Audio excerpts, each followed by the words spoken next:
Olá, meus amigos, bem-vindos a mais um vídeo da série Esperança. Eu sou Caio Abujade e, mais uma vez, agradeço a oportunidade de estar na casa íntima de vocês para mais um momento de mútuo aprendizado.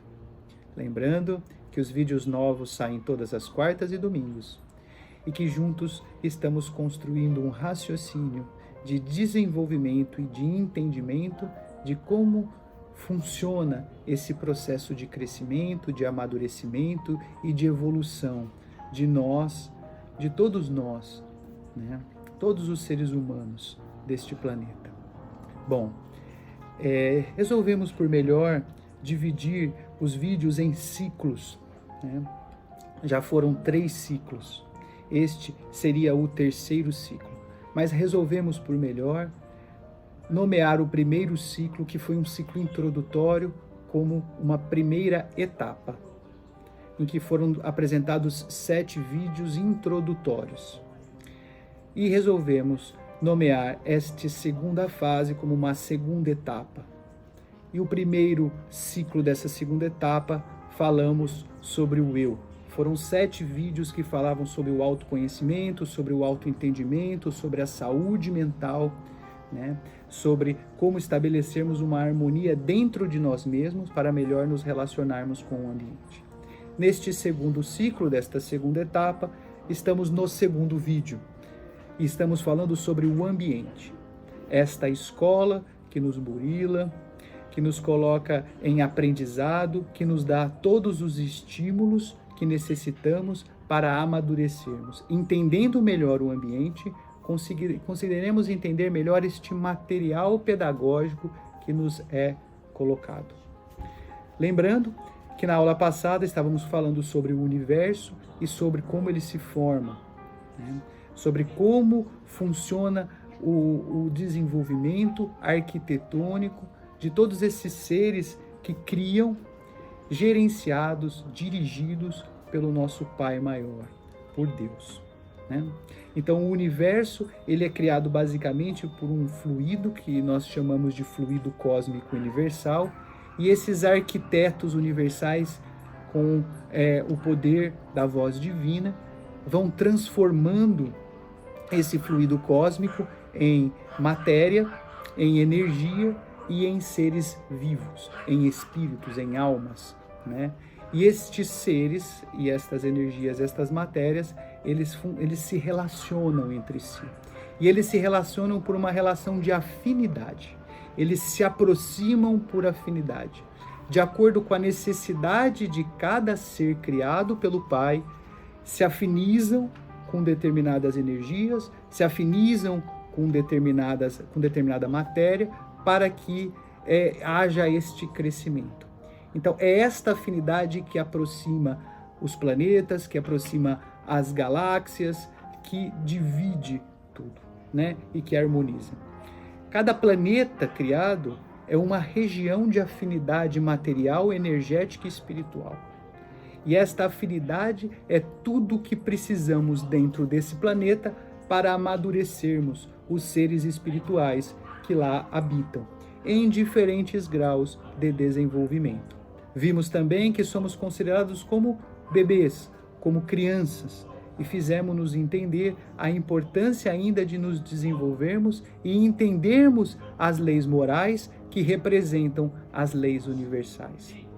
Este aprendizado, este crescimento com o qual passamos, ele se faz de formas distintas, desde o contato com objetos que estão materializados, que têm um alto poder de densidade através dos nossos sentidos, até graus muito sutis, envolvidos só por sentimentos e por energias mentais que também nos dão conhecimento e nos dão entendimento.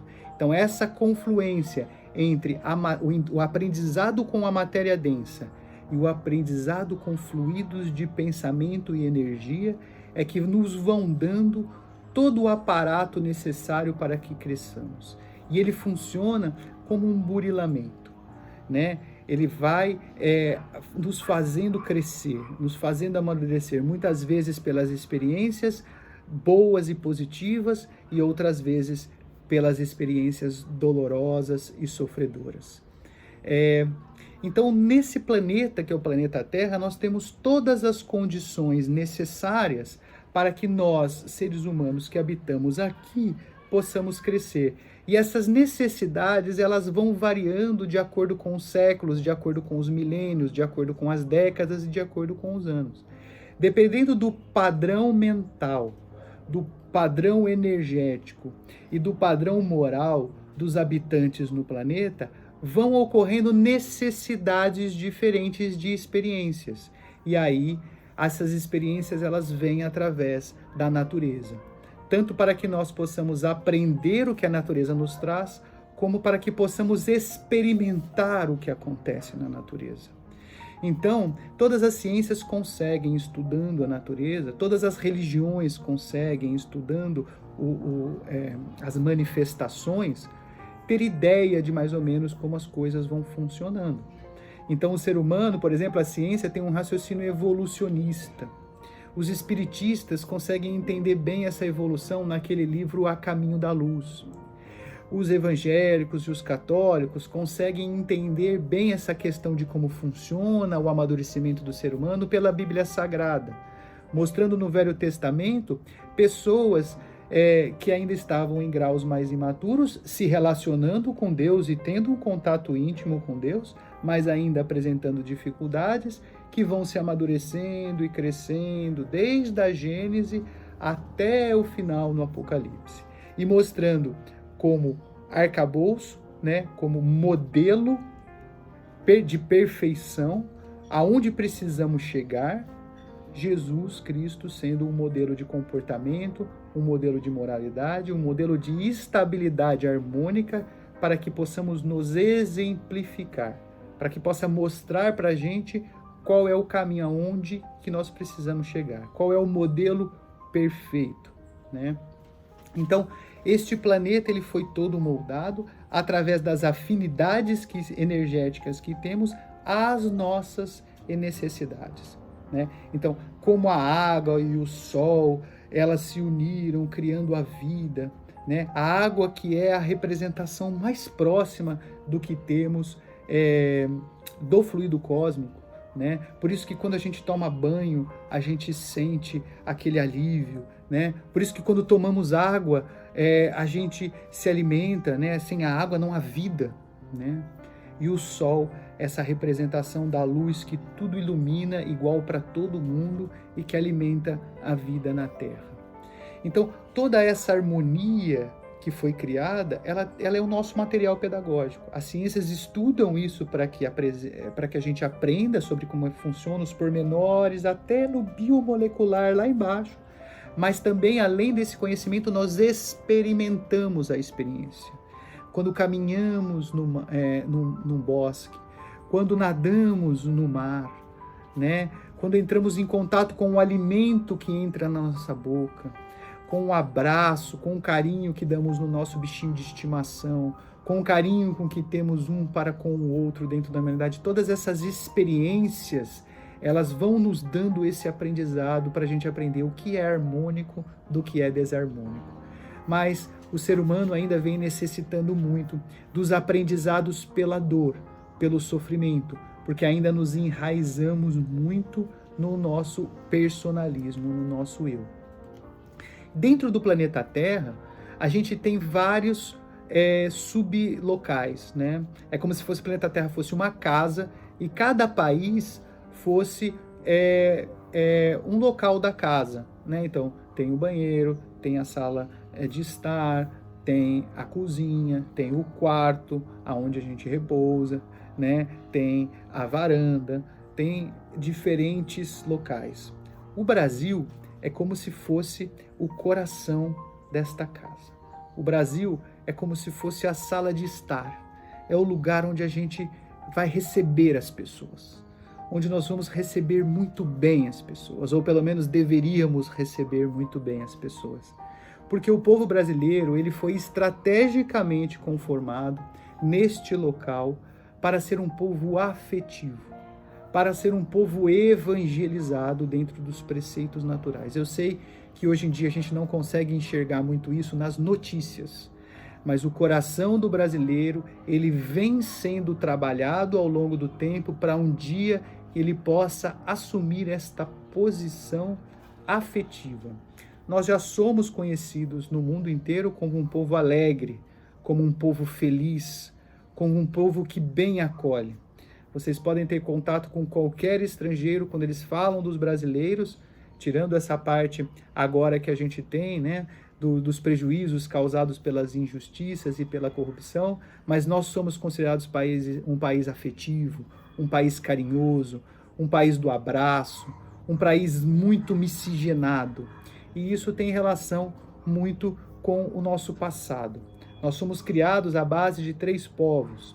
O povo português, que era um povo trabalhador, com inúmeras dificuldades também, mas um povo humilde, um povo muito evangelizado, que tinha preceitos muito importantes dentro do evangelho.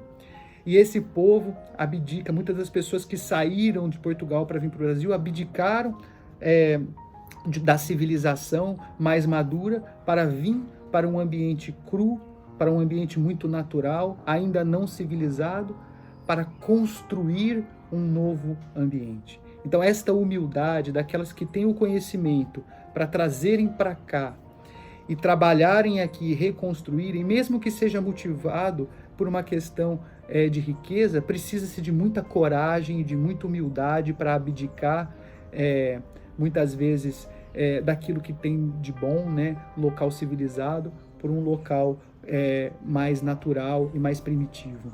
Temos o povo africano que enfrentou a humildade da escravidão, dores tão pesadas, para estarem presentes aqui conosco, funcionando como mão de obra, no âmago do sofrimento e no âmago da humildade, né? E temos também a força índia, né? Que era a humildade de estar o povo mais próximo e mais harmônico com a natureza. Conseguimos miscigenar muito bem esses 3 povos, e as características daquilo que tem de melhor de cada um está dentro de nós. Esta semente habita dentro de nós. E aí conseguimos criar um povo que dentro tem uma força muito grande, que suporta dificuldades extremas, um amor pela nação, pela natureza e um pelo outro, que ainda sobressai a importância das dificuldades, pois não fizemos guerra, não tivemos guerra de secessão, tivemos dificuldades, mas ainda não segregamos, aceitamos tudo e todos dentro das nossas nações. E um povo muito afetivo, um povo muito religioso. Podemos encontrar dificuldade naqueles que estão mais enriquecidos, mas se a gente for olhar Brasil adentro, neste interior lindo, conseguiremos encontrar pessoas que têm um sentimento afetivo e religioso maravilhoso. Basta a gente ver nos momentos de festas religiosas as manifestações das pessoas. E isso foi ainda enaltecido por uma monarquia feita por Dom Pedro I e Dom Pedro II, de muita nobreza de espírito, pois Dom Pedro sempre pensando no povo, né? O Dom Pedro I consegue ser um monarca que pensa em Constituição, que já pensa no povo, que se apaixona pelo povo brasileiro, né? Que entra em ressonância com o sofrimento do povo e abdica de muitas coisas de si e volta para a Europa, ainda para fazer a primeira revolução constitucionalista do povo europeu em Portugal, morrendo cedo. Mas temos no exemplo de seu filho Dom Pedro II o âmago da humildade e da nobreza de espírito. Dom Pedro traz para o Brasil tudo o que tem de tecnologias novas, de conhecimentos, de entendimento. Aqui no Rio de Janeiro ele refloresta o Rio de Janeiro inteiro em 10 anos. No primeiro grande programa de reflorestamento do Brasil, trazendo a natureza de volta. E no âmago do entendimento, da humildade, para que o Brasil não entre numa guerra de secessão, ele abdica do trono, deixa toda a sua riqueza por aqui e vai morrer pobre na Europa, mostrando a nobreza desse espírito que tanto era apaixonado pelo Brasil que sai daqui com a terra do Brasil e pede para ser enterrado com esta terra. E quando é trazido para cá de volta o seu corpo, é ovacionado como o grande rei do Brasil. É nessa inspiração de amor, de nobreza e de coragem, é o ambiente onde habitamos, que eu quero inspirar cada um de vocês a refletir sobre a importância de cada um de nós, na obrigação que temos de transformar este Brasil naquilo que é o objetivo dele para com o futuro. Convoco todos nós para refletirmos sobre isso, mudarmos as nossas mentes e caminharmos para um futuro melhor. Um grande beijo e até o próximo vídeo.